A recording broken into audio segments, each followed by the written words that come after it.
Втората тема ќе ми биде во прашална форма, односно насловот ми е во прашална форма, дали туризмот во Македонија ќе профитира од војната на Блискиот Исток, а одговор на ова прашање барам од Љупчо Јаневски, цела колумна, цело писание на оваа тема, па сакав малку да поразговараме. Ти благодарам што ја прифати мојата покана да бидеш мој гостин за денеска на оваа тема. Благодарам на поканата и секогаш за ТВ24.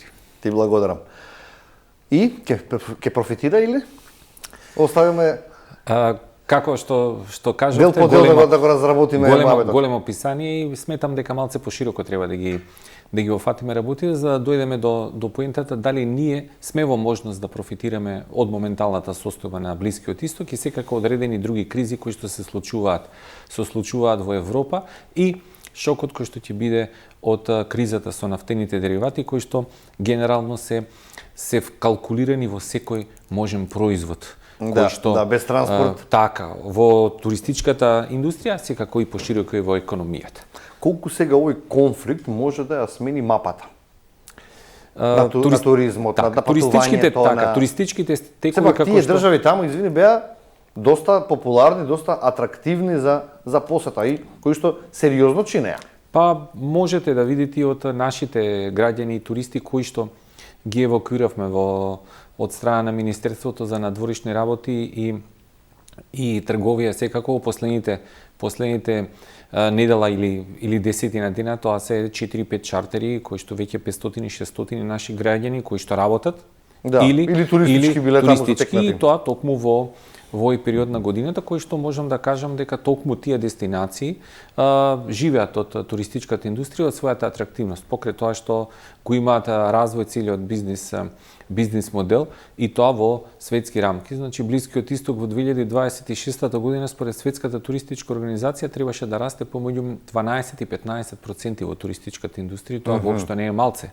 Или се очекуваше околу 180 милиарди долари да донесе туристичката индустрија токму од Блискиот Исток. Знаејќи дека авионските компании кои што се фокусирани во последните 5 до 10 години токму во Дубај, Абу Даби, Катар, Бахреин, како би кажал како точки за прелети и одредени хабови за нивните авиони со линии, тогаш можеме да претпоставиме колку е негативниот ефект. Конзервативно се смета дека ќе има пад помеѓу 11 и 27% од туристите во 2026 година според должината и динамиката на конфликтот на Блискиот Исток. Сметам дека таа бројка ќе биде многу поголема.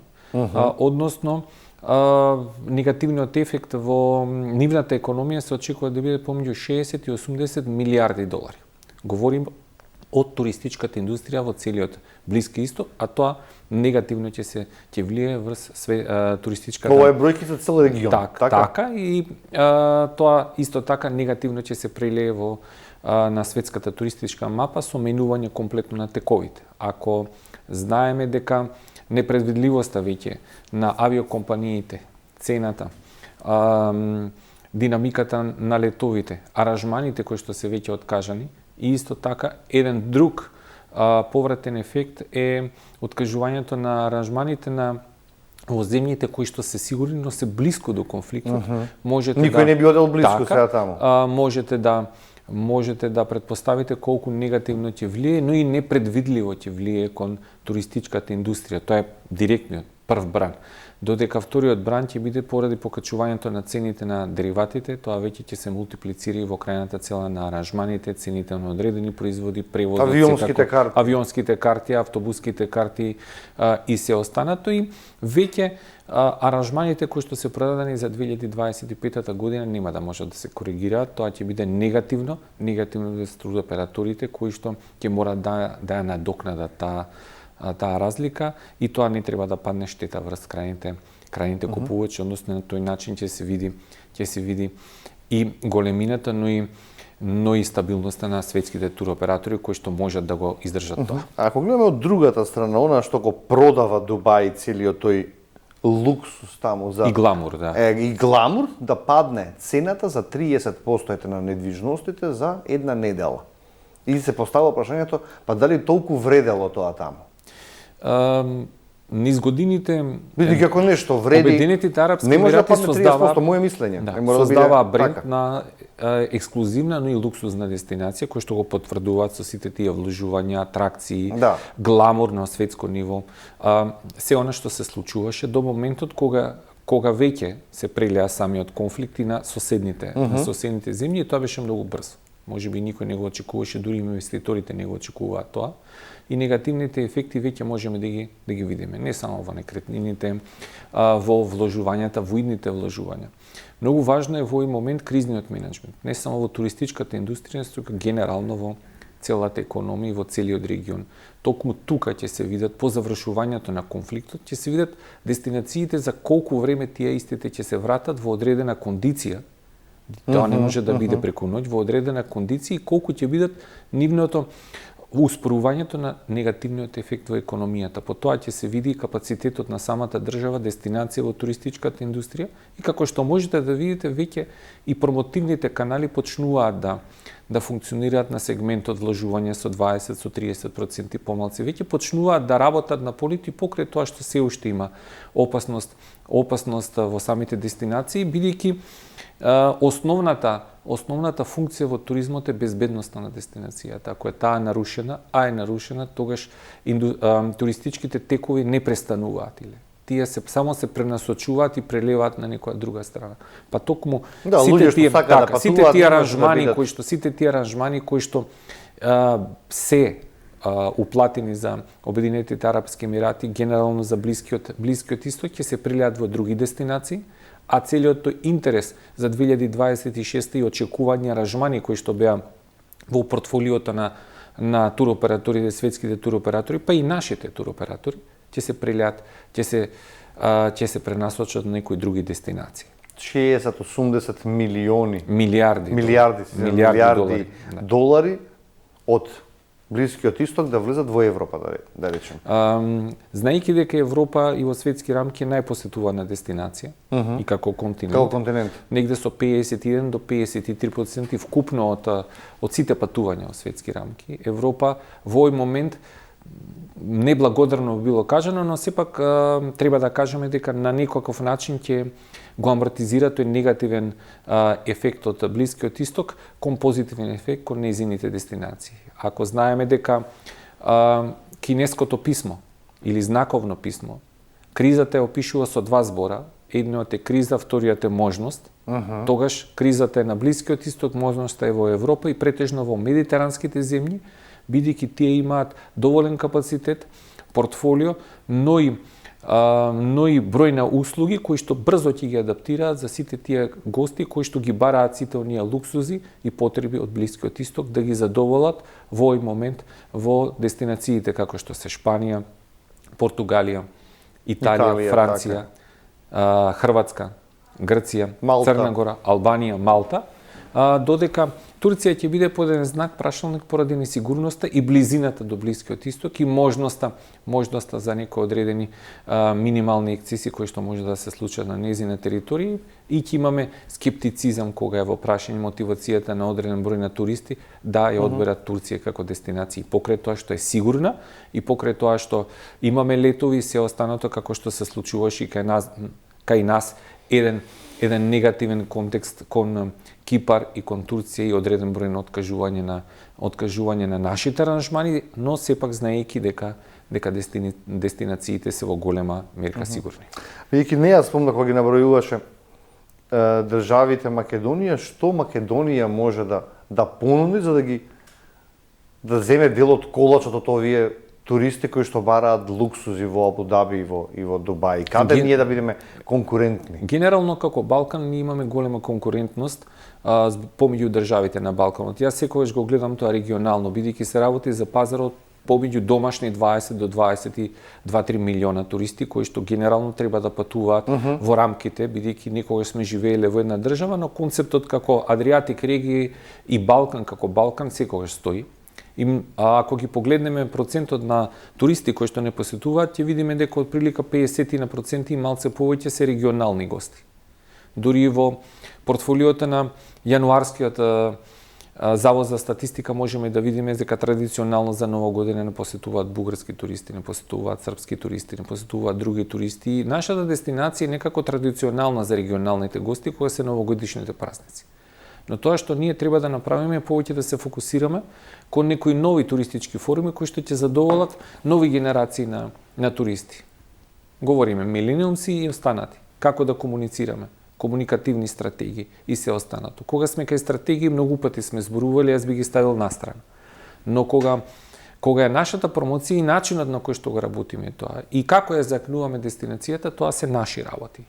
Секоја дестинација е доволно конкурентна колку дома ќе си ја завршиме работата. И сметам дека ние треба многу да работиме дома, кон привлекување на странски инвестиции, кон реинвестирање во туристичката индустрија, кон многу повеќе професионализам во третирањето на туризмот и во рамките на министерството и во рамките на ниво на владата, бидејќи сметам и многу пати се докажало дека квантитетот не го носи секогаш квалитетот.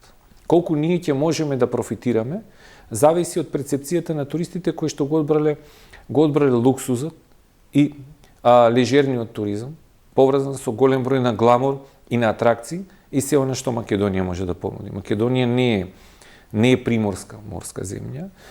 Ние секако дека ќе имаме проблеми со нивелирање на одредените цени како и сите останати дестинации. Ќе треба да имаме фокус кон промоцијата. Се надевам дека ќе ја подобриме во текот на 2026-та или ќе научиме некои лекции од 2024-2025 година и нема да имаме такво разочарување како на првиот саем во 2026 година, каде што голем број на туроператори некако и не ја видно Македонија на саемот во Фитур, туку имавме една епизодна улога и во атрактивноста, и во промоцијата, и во професионализмот и се останато, но тоа ќе го оставиме на луѓето кои што го работат тоа.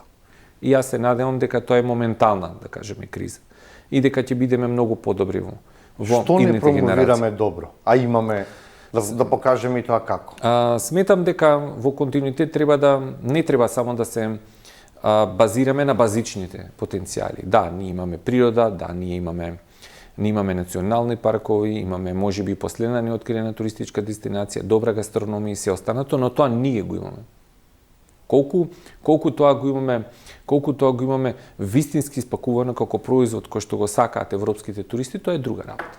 Колку ние сме напреднале во нашата промоција, колку сме напреднале во презентирањето, во услугата, колку сме вложиле во кадарот, колку овозможуваме на развој на човечките ресурси, колку нови брендови се во дестинацијата, колку ние добро комуницираме во каналите.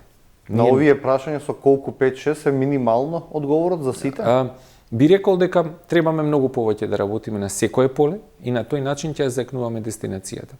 Ако сакаме авантуристички форми на туристичка понуда, тогаш треба да понудиме вистински според светските стандарди се она што е потребно за истата. Ние не можеме да импровизираме. И да измислуваме веќе се е видено. Нешто што е веќе стандард во светски рамки, истото тоа можеме да го направиме. Еден светски туроператор кога ја развиваше за прв пат од UK Македонија, првото и основното што го праша на состанокот беше ако имаме кризна состојба со човек кој што е повреден на галичица во националниот парк. Карикираме дека возел планински велосипедизам. За колку време тимот со хеликоптер ќе може да го евакуира? Второто прашање беше, во исто време, ако имаме исти таков проблем во националниот парк Пелистер или на некое заштитено подречје, каде што група на туристи, странци, се можеби изгубени, им е потребна помош, за колку време втор хеликоптер може да дојде? И кога му рековме дека немаме хеликоптер? После тие состаноци, истите кажаа дека во текот на годината ние можеме да изсервисираме 4.500 нивни туристи годишно. И толку ја поставија програмата за Македонија. Тие можат да донесат и 40.000, но сметаат дека 4.500 ќе имаат комплетна услуга која што ќе биде максимално од почеток до крај, од нивното планирање, туристички водичи, капацитети, сите стандарди, до сигурност во дестинација и кризниот сегмент и кризниот менеджмент и спасувачките служби во одреден момент на кризни ситуации да ги обслужат нивните гости. Толкому е тоа. Ние не можеме да ја пумпаме дестинацијата со квантитет, туку треба да понудиме квалитет, да имаме пакети од 5, 7, 10 и повеќе денови, тоа е одлична можност да имаме вон сезона туристи, но истите тие туристи ќе треба да се потрудиме низ годината не само да ни ја претрчаат дестинацијата, туку истата дестинација да ги задоволи нивните очекувања, да ги надмине и следниот пат да дојдат на 1 и 2 дена повеќе. Затоа ни се потребни многу повеќе роудшоу, B2B средби, промотивни канали. Затоа ни се потребни, дали имаме капацитет да задржиме гости од Англија 7 дена? Имаме капацитет, но таа програма ќе биде максимално професионална, така е, и да се одберат дестинации кои што се во нивни интерес. Ние не можеме само да се базираме на кружни патувања, туку треба да се базираме да ги задржиме, да ги искористиме новите линии, авиолинии, да се потрудиме да донесеме сериозни авиокомпании да летат од Македонија, бидејќи на тој начин ќе го градиме, ќе го градиме портфолиото, тежината секако, во континуитет да вложуваме во туристичката индустрија, во брендирање на дестинацијата и генерално на државата, и затоа секој денар што ќе биде потрошен под наводници, бидејќи тој се инвестира во маркетингот и во промоцијата, тој многу пати се враќа назад. Ако успеавме низ годините да стигнеме до 600 милиони долари девизен прилив од туристичката индустрија, многу брзо, со добра професионална работа, ќе отидеме еден чекор понапред, кон 700-800 на милиарда. Да не заборавиме дека во овој момент туристичката индустрија во Македонија, според Светската туристичка организација, тоа за 2023-2024 година, директно или индиректно, сезонски или на одредено или на неодредено време, вработува од прилика помеѓу 33 и 34 илјади туристички работници, што поголема рентабилност на нашите капацитети во текот на годината, што поголем број на домашни туристи кои што ја носа стабилноста на дестинацијата, ќе овозможат повеќе од 40% пополнетост на хотелите и нивниот капацитет и задржување на поголем број на работни места и отварање на нови работни места. Односно промоцијата, каде грешиме? Не се промовираме каде што генерално треба? Ние не грешиме. Не грешиме? Зашто? Затоа што некаде после 2018 година се поставија саимите кои што треба во кои што ние не смееме да не бидеме таму.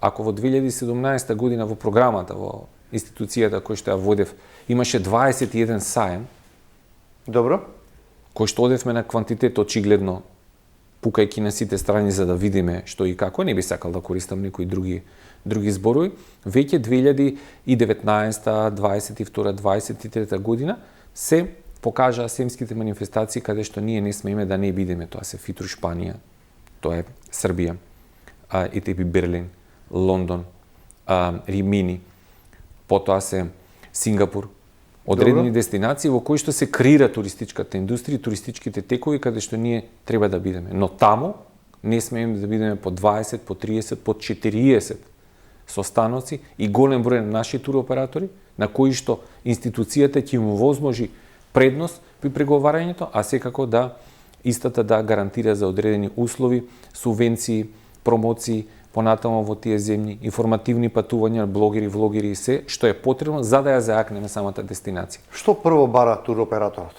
Кога ќе седне со вас на состанок? Кои се најбитните работи за дестинација? Најбитните работи се пред се незината промоција понатаму во неговата матична земја, сигурноста на дестинацијата, сериозни туроператори кои што ќе ги сервисираат неговите туристи во дестинацијата и секако се она што е ветено да биде исполнето. Многу пати низ годините наназад стимулот за голем број на туроператори да ја посетат Македонија се субвенциите кои што се даваат за странските туроператори. Сметам дека 12-13 години тоа е долг период за ист модел на субвенционирање и негде 2019 година пред короната зборувавме на широко и на долго со стопанските комори, со Министерството за економија, со одредени анализи од наша страна, па и сега одредени научни истражувања, каде што се види ефектот на тој тип на субвенции. 2023 година се предвиди субвенционирање или помош за домашните туроператори за домашни туристи, се со цел да се спречи ефектот на негативен ефект на домашните туристи и домашните број на ноќевања, односно тој како модел не се беше прифатен од страна на владата, до ден денеска не се не се имплементираше. За жал ние во 2024 и 2025 година имаме континуитет на пат на домашни туристи и број на ноќевање. Се надевам дека 2026 година е веќе научена самата лекција.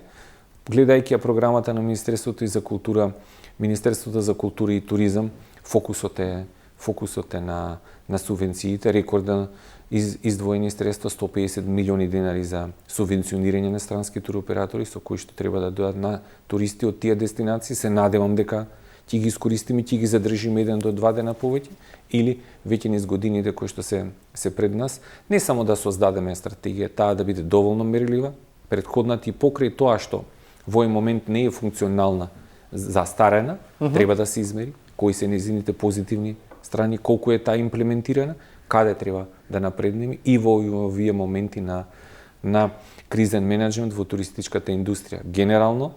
Генерално секогаш сметам дека туризмот не треба да ни се случува.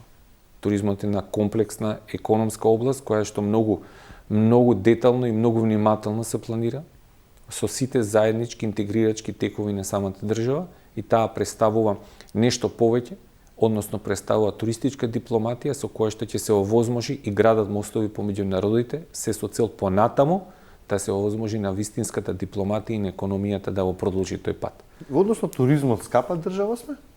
Како не гледаат туристите?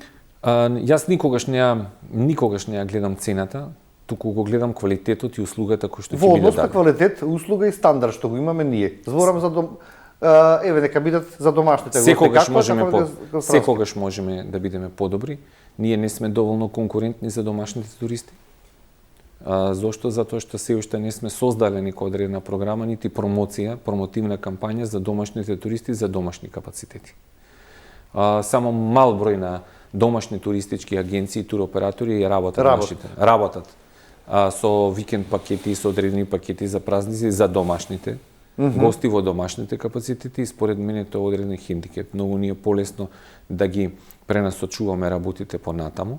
Исто така е многу важно државните институции, своите обуки, семинари, советувања, тимбилдинг да ги реализираат во државата, бидејќи на тој начин реинвестираме во туристичката индустрија, затоа што во случај да одиме во регионалните земји, на други патувања надвор од Македонија, ние всушност го финансираме аутгоингот од државата и не помагаме на туристичката индустрија, туку тие пари ги прелеваме надвор. Истото се случува и со човечките ресурси, кои што очигледно некаде грешиме, а тоа е колку заминуваат сезонски туристички работници Јас во лето? никогаш не велам дека не треба да заминат, туку кога ќе се вратат тие практики да ги имплементираат во нашите компании, во нашиот туристички сектор и понатаму да се потрудат менаџерите, истите луѓе да ги задржат во текот на целата година. Никогаш платата не е првиот фактор дека некој ќе работи во Македонија или ќе оди надвор во Хрватска, во Црна Гора, бидејќи сепак тие се епизодни улоги. Другите 6 или 7 месеци тој треба да работи во дестинацијата. Верували или не, ако гледаме дека таму се работи по 10, по 12 часи и тоа што треба пристојно да се добие во Македонија за една одредена смена, ако имаме развоен план, ако имаме развојни стратегии, ако гледаме ако гледаме визија во компанијата во која што работиме, многу потешко ќе се одлучиме да одиме надвор. Отколку да бидеме тука, но да имаме фер пристап, да знаеме дека во наредните 5 години кариерно ќе напредуваме токму во компанијата во која што работиме. Стратегија посебна за обука и за квалитет. Се уште немаме. Да, очекувам дека многу брзо ќе се интегрираат Министерството за култура и туризам, ќе создаде тим кој што ќе работи за зајакнување на туристичката индустрија, бидејќи во овој момент според програмата јас гледам дека ќе се креира туристички бренд, што е за поздрав, бидејќи досега сме го немале. Многу пати луѓето ќе кажат сме го имале како Macedonian Timeless. Не, тоа е државен бренд за подигање на брендот на државата во повеќе сфери, економија, култура, туризам и се останато. Нас не е потребен посебен туристички бренд каде што ќе комуницираме.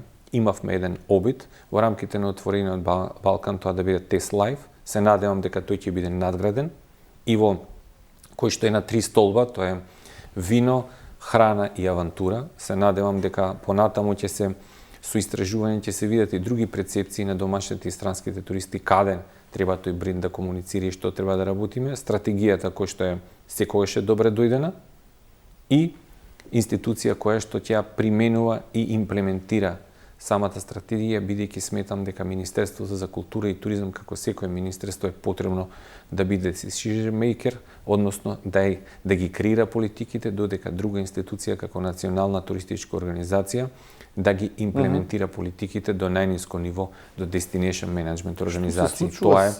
Тоа е светскиот и регионалниот пример. Сега на терен во Македонија што се случува? Се прават ли напори како да се земе дел од тој кол од 60 милиарди? Јас се уште не можам да видам некоја јасна слика околу тоа и колку е нашиот туристички сектор спремен. Повеќе би кажал дека тоа ќе ни се случува отколку што ние ќе бидеме подготвени. Очекувам да имаме... Наместо ние да избереме, ќе ни изберат нас, така? Ќе ни изберат нас и тоа претежно во кружни патувања. Многу помали групи кои што или индивидуално ќе патуваат, или ќе нашите туроператори ќе ја сервисираат нашата дестинација, додека аранжманите ќе ги работат некои светски туроператори. Тоа е, би кажал, практика, но на ова поле сепак сметам дека не сме доволно конкурентни. Тука е Албанија, тука е нашиот сосед Србија, исто така тука е Црна Гора, тука е Хрватска. Ние не можеме да се мериме со туризмот во Хрватска, но во меѓувреме можеме да создаваме нови хотели, да имаме повеќе со 4 и со 5 звезди, да ги имаме сите потребни услуги кои што ги бараат самите туристи, па некогаш и авантуристичките форми на туристичка индустрија да бидат пододредени стандарди, како зелени дестинации, зелени звезди и се друго, и на крајот на криштата многу стискам палци после толку години да биде готов автопатот кој што ќе патуваме за час и 35 часи, 45 минути до Охрид, и на тој начин ќе почнеме да се развива локалниот економски развој не само во Охрид, бидејќи до Охрид имаме голем број на градови, национални паркови, каде што можеме да развиваме рурални форми на туристичка понуда, тие кои што ќе ја стабилизираат дестинацијата и кои што ќе овозможат во рамките на целата земја додатно 1 милион ноќевања во текот на годината. Сите светски чудат, пирамидите, кинескиот зид се направени побрзо од автопатот Киче во Охрид. Имаше таква информација на социјалните мрежи. Велите, во време на геополитички тензии туризмот не преживува случајност, туку со визија, адаптација и ефикасен кризен менеджмент. Сакам да завршиме со оваа мисла. Кризен менеджмент во Македонија малку тешко во однос на ваквото поле, или? Сметам дека многу брзо Министерството за култура и туризам треба да ги собере експертите во туристичката индустрија и преку советот кој што е формиран, но и преку некој одредено друго тело кој што ќе го формира и токму ќе работи на тоа поле. Односно, ќе ги собира сите истражувања, стручни аспекти, научни трудови, размислувања и искуства кои што ќе доведат и ќе овозможат во наредната година, бидејќи 2026 година е адаптивна година. Блискиот исток нема толку брзо да се врати колку што е потребно. Нема? Затоа што авторшоковите ќе бидат на нестабилноста на дестинацијата во континуитет, и велиме дека ќе се патува, но повеќе ќе биде авантуристички патувањата со одреден ризик отколку со некоја доза на сигурност, затоа што повеќе ќе се патува со бизнис сегмент отколку што ќе се патува за уживање за туризам. Тоа се случуваше нели по одредени терористички напади во Египет, во Франција, каде што тие дестинации и тоа како беа дестабилизирани.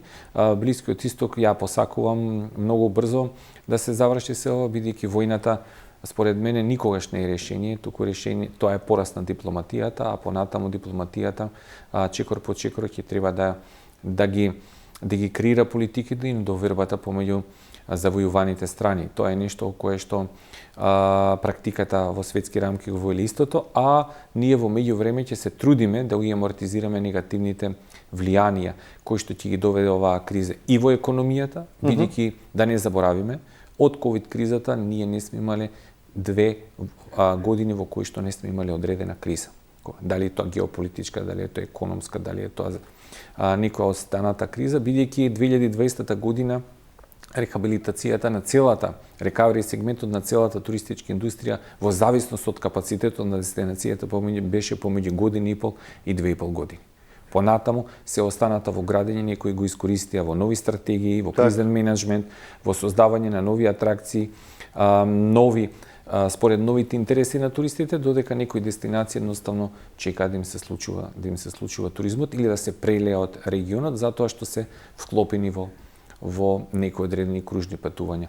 Во зависност дали ние ќе ги искористиме новите авионски линии, како нашите туроператори, која е нивната моќност да создадат аранжмани токму за нашата дестинација, да бидат водечки во таа гледна точка, каде треба државата да помогне да интервенира со некои кратки интервентни мерки кои што ќе овозможат развој, а не да овозможат зависност на индустријата. Тоа веќе оставаме секако на владата, на експертите и на луѓето кои што работат на ова поле.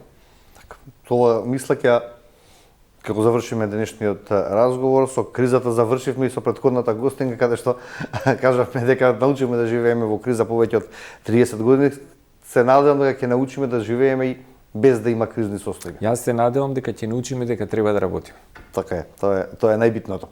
Ти благодарам уште за гостувањето. Благодарам за поканата. Почитувани, ова беше и вториот разговор. Сега ќе направиме уште една мала кратка пауза и одиме со третиот дел од емисијата.